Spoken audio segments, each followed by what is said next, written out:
so many of us say Astaghfirullah every single day.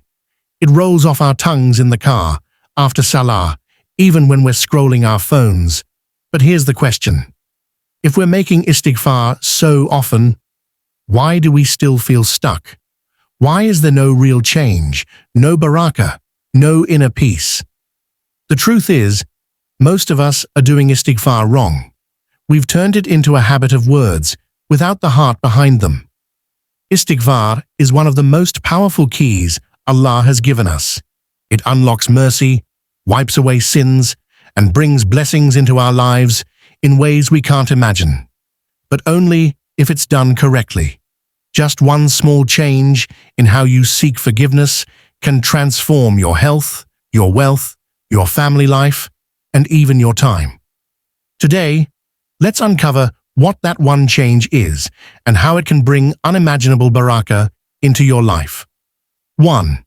Istighfar is not just words, it must come from the heart. Many people assume that simply uttering Astaghfirullah a certain number of times is enough to cleanse the heart and bring blessings. But istighfar is far more than a routine phrase. It is a conversation with Allah, an admission of guilt, and a plea for mercy. When the heart is absent, istighfar becomes an empty ritual rather than a spiritual lifeline. Allah looks at sincerity more than repetition. A person who cries once in genuine regret may achieve more forgiveness than someone who mechanically repeats istighfar thousands of times. The tongue should be a translator of the heart. When the heart is alive with humility and awareness, every word of istighfar carries weight in the heavens. That's why the Prophet, sallallahu alaihi wasallam, taught us to seek forgiveness even though he was sinless, showing us that istighfar is a deeply spiritual act, not a hollow phrase. 2. Common mistake: repeating Astaghfirullah without sincerity. One of the biggest mistakes is treating istighfar like a daily task to be checked off a list.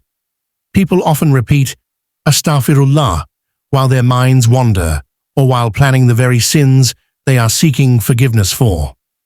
This is like apologizing to a person while intending to wrong them again. It is insincere and meaningless. Allah is not impressed by lips that move without the heart's involvement.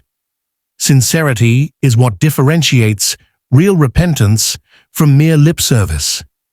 The danger of mechanical repetition is that it creates a false sense of security. A person may think, "I have recited istighfar, so I am forgiven," while continuing with harmful habits. True forgiveness requires awareness of one's state, recognition of Allah's greatness, and genuine humility.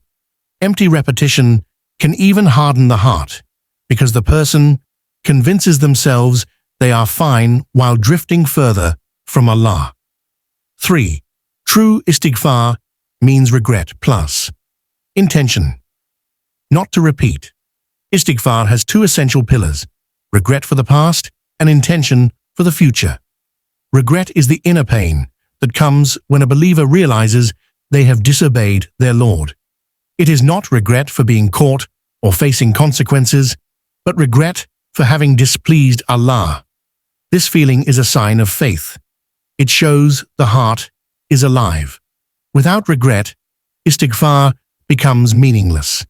The second pillar is determination not to return to the sin. Even if a person later falls again, what matters is their honest resolve in the moment of repentance. Allah does not demand perfection, but sincerity.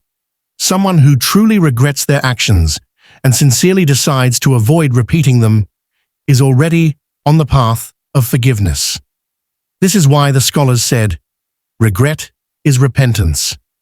A heart filled with sorrow over sin is already closer to Allah than one that is indifferent. 4. Linking istighfar with action brings Allah's mercy and barakah. Istighfar must be followed by positive change. Words open the door of mercy, but actions walk through it. For example, If someone seeks forgiveness for neglecting prayer, true istighfar means they begin to establish salah. If someone repents from dishonesty, they must strive to be truthful. Istighfar becomes meaningful when it leads to reform. This link between repentance and action is what brings Allah's mercy. The Qur'an repeatedly mentions forgiveness alongside righteous deeds because forgiveness cleanses the past, while good actions shape the future. Barakah enters when a person not only says Astaghfirullah, but also changes habits, fixes relationships, gives charity, or improves their worship. Each action proves that their repentance is genuine. Allah's mercy is not just in forgiving sins, but also in guiding the person toward better choices. That's why true istighfar transforms lives. It turns mistakes into stepping stones of growth. 5. Barakah appears in health, wealth, time, and family life. Barakah is one of the most beautiful gifts Allah gives to those who repent sincerely. It is not always about quantity, it is about quality. A person may earn little, yet their wealth suffices. Another may have a busy life, yet finds time for family, worship, and rest. Barakah makes limited resources stretch and brings contentment that money cannot buy. It shows up in good health, peaceful homes, strong relationships, and children who become a source of joy. It is also felt in clarity of mind and the ability to make wise decisions.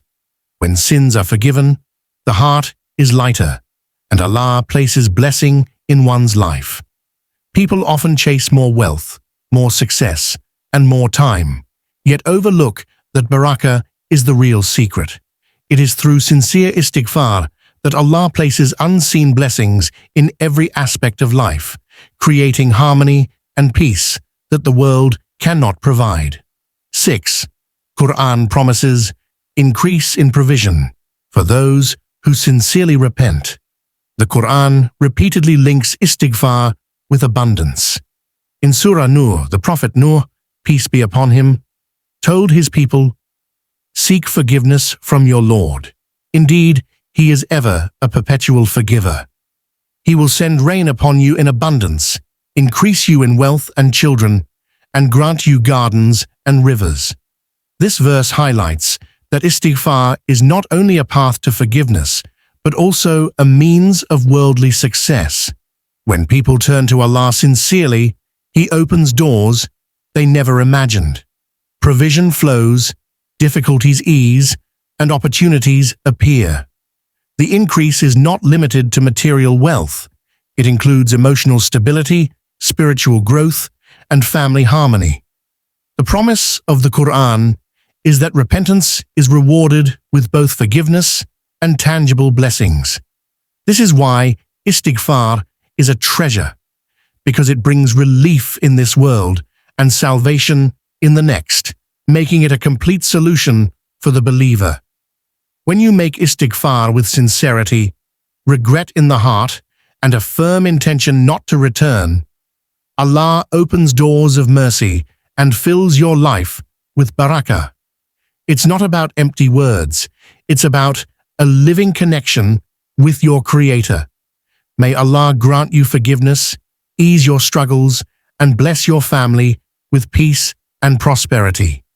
If this reminder touched your heart, don't forget to like, share, and subscribe to Pious Deen for more uplifting content.